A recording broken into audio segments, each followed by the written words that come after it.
ويمر العمر بنا ونمر على أفكار فيها ما ينفعنا حين بعقل نختار الماضي يهدينا خير دروس للعمر والحاضر بيدينا نهديه حصاد الفكر والحاضر بيدينا نهديه حصاد الفكر.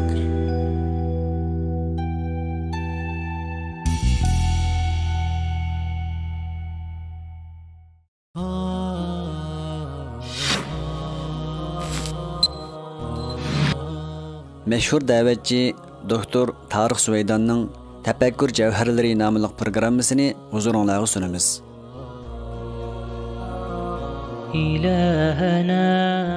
Bismillahirrahmanirrahim. İslami kimlik. İslami kimlikni nimi belgileydi? Bu uzun çapan Müslüman kimlikini gösterdi. Garip işten kiyiş İslami kimlikке zid adet mi?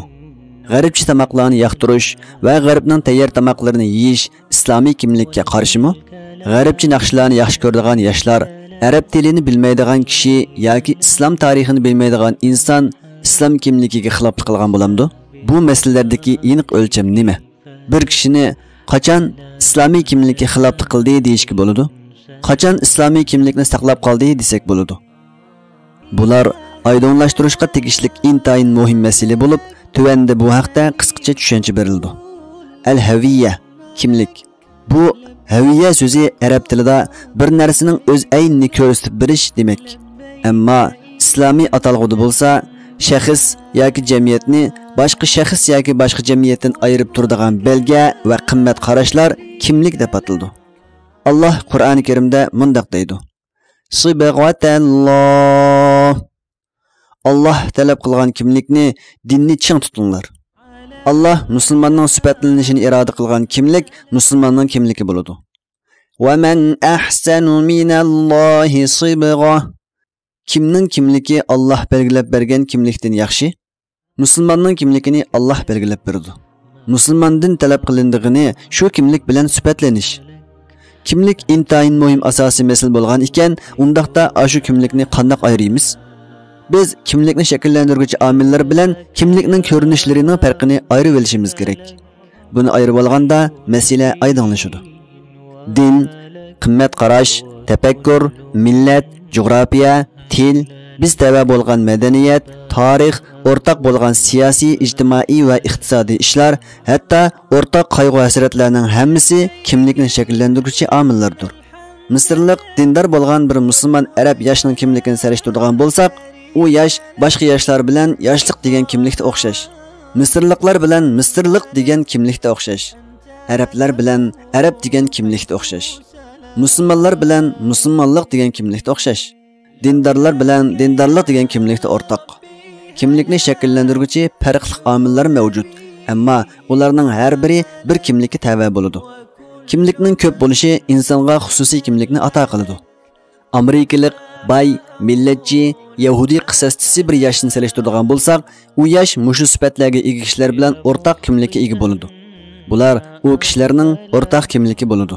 Demak, din, qimmat qarash, tafakkur, millat, jug'rofiya, til, madaniyat va tarixiy o'rtaqlikqa ega narsalarning hammasi kimlikni shakllantiruvchi omillardir.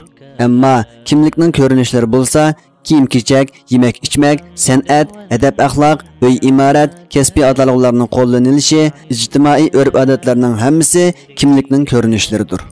Bularning hammasiga Qur'on hadisdan hukm kelmagan bo'lib, insonlarga tashlab qo'yilgan. Balki texi o'xshamagan xarakter va kimlik hayotni texmi go'zallashtirdi. Agar insonlarning hammasi bir xil shakl, bir xil rang va bir xil kiyim kiygan bo'lsa, hayot rangsiz, ta'msiz bo'ladi. İslam dini bizga kimlikni shakllantiruvchi omillarni farz qildi. Kimlikning ko'rinishlarini bo'lsa, ixtiyorimizga tashlab qo'ydi. Ammo kimlikning ko'rinishlariga chek-chegara va adab-axloq bekitib berdi.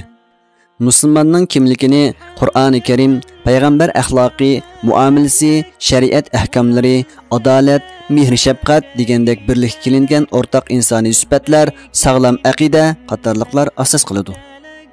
Kimlikning ko'rinishlari bo'lsa, ixtiyorimizga tashlab qo'yilgan bo'lib, adab, axloq va birlikka kelingan hukmlarni mustahkam tutsaqla, uning farqli bo'lishida hech qanday masala yo'q.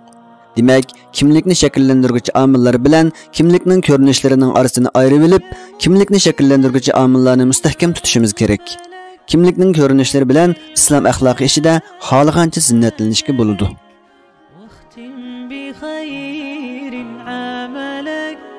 لبيك إن الملك لا